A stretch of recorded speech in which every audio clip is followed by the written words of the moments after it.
네, 코로나19 신규 확진자 다시 또 500명대로 올라섰습니다. 기존 집단 발병에 더해서 새로운 집단 감염까지 이어지며 전국의 확산세가 진정되지 않고 있습니다. 네, 수능이 내일인데요. 고등학교와 학원 등에서 집단 감염이 발생해서 교육당국이 바짝 긴장하고 있습니다. 관련 내용들 김경우 서울백병원 가정의학과 교수 모셨습니다. 이야기 나누겠습니다. 어서 오세요. 네, 오늘 조금 전 저희가 취재 기자를 통해서 오늘 발표된 코로나19 확진자 현황 짚어봤습니다. 511명 새로 나와서 다시 또 500명대로 올라갔습니다.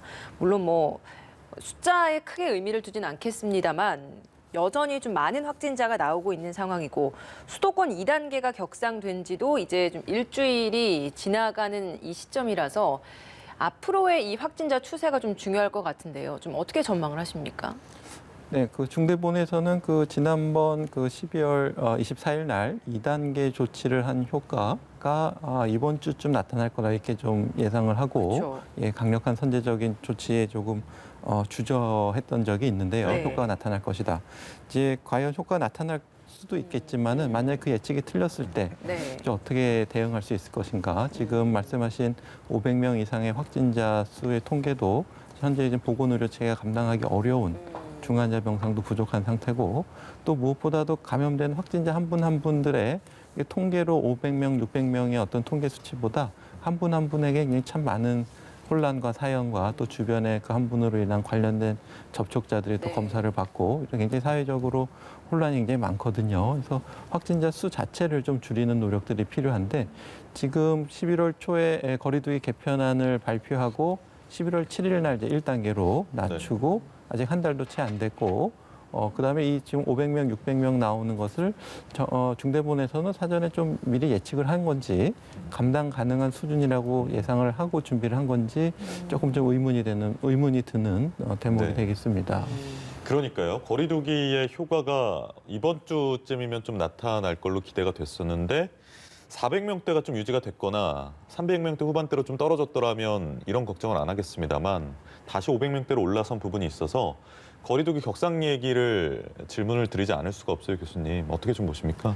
네, 그렇습니다. 이제 얼만큼 강한 단계의 조치를 하느냐도 중요한데 또 사실 시점도 중요하거든요. 선제적인 대응. 네. 그러니까 지금 400명, 500명 나오기 전에 미리 우리가 한 일주일만이라도 먼저 2단계를 실시했으면 그 효과를 조금 더 미리 보고 좀 600명까지 증가하는 것을 좀 방지할 수가 있었을 텐데 조금 좀 주저주저하면서 늦췄던 부분이 조금 아쉬움이 있고요. 네. 물론 새로 개편된 사회주기 거리 안에 따라야 되긴 하지만 개편된 안 자체의 문제는 없는지 한번 좀 돌이켜봐야 될 것 같고요.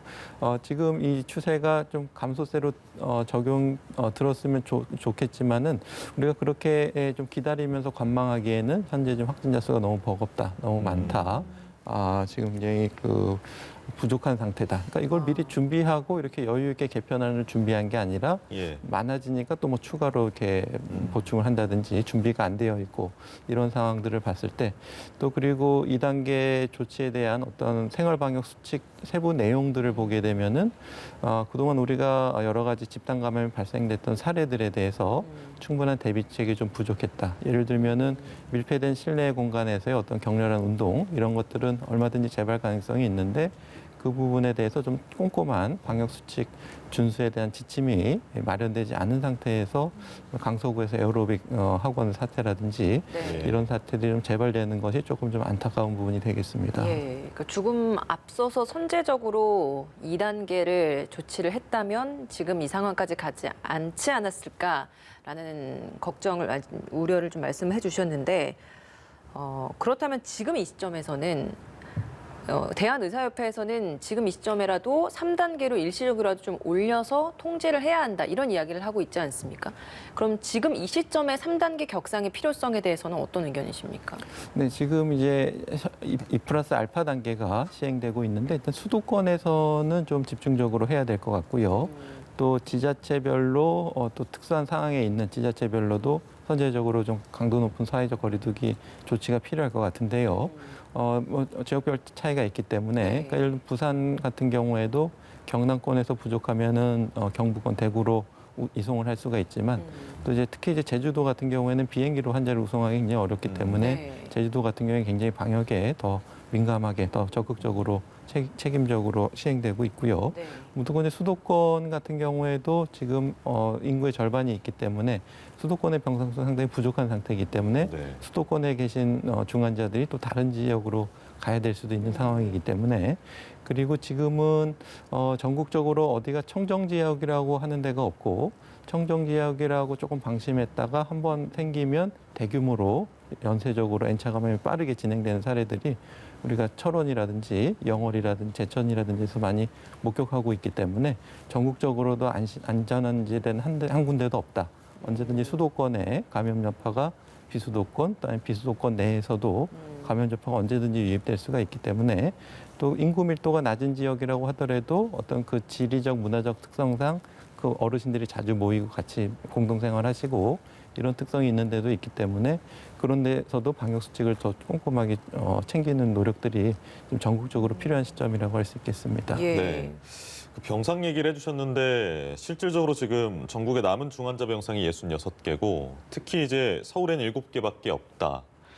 그럼 이게 지금 400~500명씩 계속 나오고 있는 상황에서 완만하게 떨어지기 때문에 당분간 이렇게 나올 걸로 보이고 임계점에 어느 시점에는 다다를 텐데 그 시기가 언제쯤이라고 보시고 그 시기가 정해져 있으면 그거에 맞춰서 병상 확충 노력을 하고 있을 텐데 지금 어느 방식으로 지금 좀 노력이 진행되고 있는지요? 네, 그것에 대해서 오늘 복지부에서 발표를 한다고 알려져 있는데요. 지금 빠르게 소진되고 있고요. 그다음에 확진자가 많이 발생한 다음에 바로 중환자가 발생하시는 것이 아니고 한 1~2주 있다가 이제 합병증이 많이 생기고 예. 중환자실로 가시게 되고 중환자실에 한번 가시면은 이제 젊고 건강하신 분들은 빨리 회복되는 경우도 있지만 대부분은 이제 오랫동안 중환자실에 계셔야 되는 경우가 있겠고요.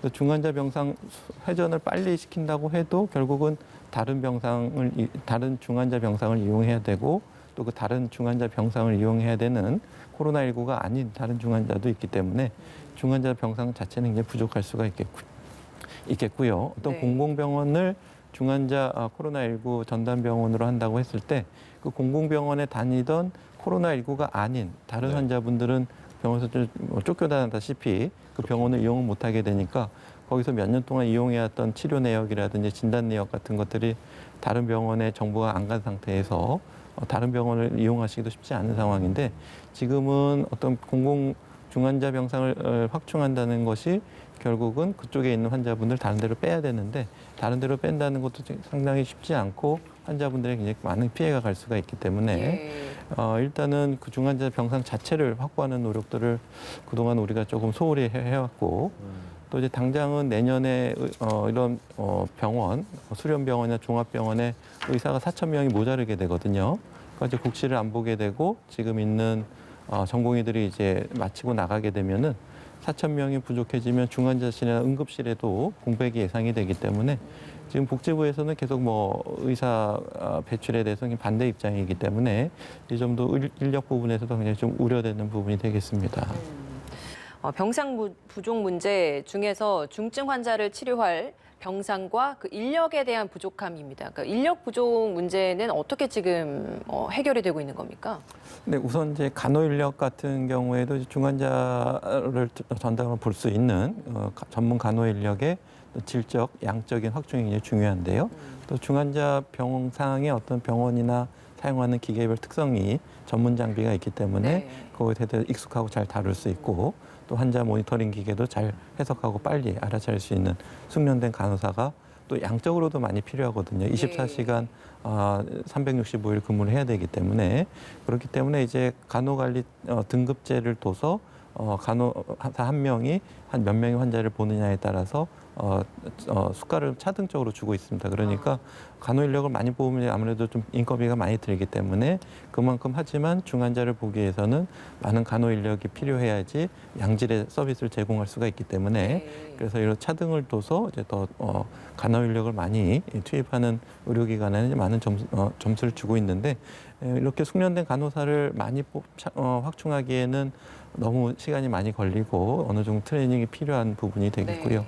또 의료 인력 같은 경우에도 중환자를 또 전담으로 24시간 볼 수 있는 의사들이 많이 필요한데 중환자 의학회에서는 관련된 전문의들을 중환자의학에 특화시켜서 중환자의학을 볼 수 있도록 뭐 인공호흡기라든지 에크모라든지 이런 것들을 시술하고 관리할 수 있는 전문 인력이 필요한 부분이 되겠는데요. 역시 전문의도 빨리 나오기는 어려운 부분이 되겠고, 하지만 이제 전공이라든지 또 수련의 같은 다른 의사들도 있어야지 전문의가 할 수 있는 일도 있고, 이제 간단한 일도 전문의가 다 해야 되는 상황이 생기면 네. 24시간 다 하기가 어렵기 때문에 효율적인 진료를 위해서 이제 숙련된 전문의도 많이 필요하고 의사 인력의 절대적인 양도 좀 필요한 부분이 되겠습니다. 예. 알겠습니다.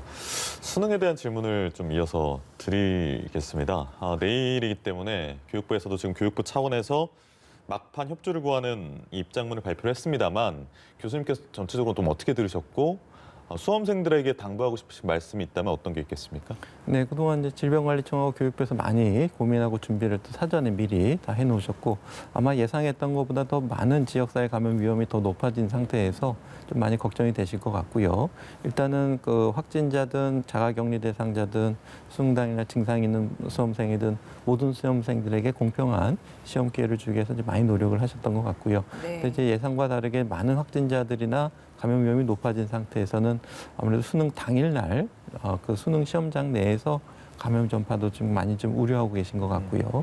거기서 충분히 대비를 하고 계시긴 하지만 수능 시험장 내에서 또 어떤 식사를 해야 되는 시간도 있고 네. 또 화장실을 이용할 때 관리라든지 또 수능이 끝나고 나서 감염 전파를 우리가 빨리 어떻게 조기 인지할 수 있을 것인가, 또 학생뿐만 아니라 이제 수능을 감독하셨던 감독관들에 대해서도 방역 조치에 대해서 충분히 준비를 하고 있고, 이제 무엇보다도 교육부에서 관리하기 어려운 분은 이제 대학별 전형, 각 대학교별로 방역 수칙을 어떻게 적용해서 어떤 수험생들에게 기회를 줄 것인가에 대해서는 권고는 하고 있지만 지금 대학교에서 시행하는 것에 대해서는 좀 어느 정도 행정력이 좀 미치기 좀 어려운 부분이 있기 때문에 대학에 많은 협조와 참여가 좀 필요한 부분이 될 것 같습니다. 예, 오늘 밤 10시까지 보건소 선별진료소가 운영된다고 하니까요. 수험생들 중에 의심 증상이 있다면 꼭 검사를 받아볼 것을 교육부 차원에서도 권고했습니다. 네, 오늘 말씀 여기까지 듣겠습니다. 김경우 서울백병원 가정의학과 교수와 함께했습니다. 고맙습니다. 네, 감사합니다.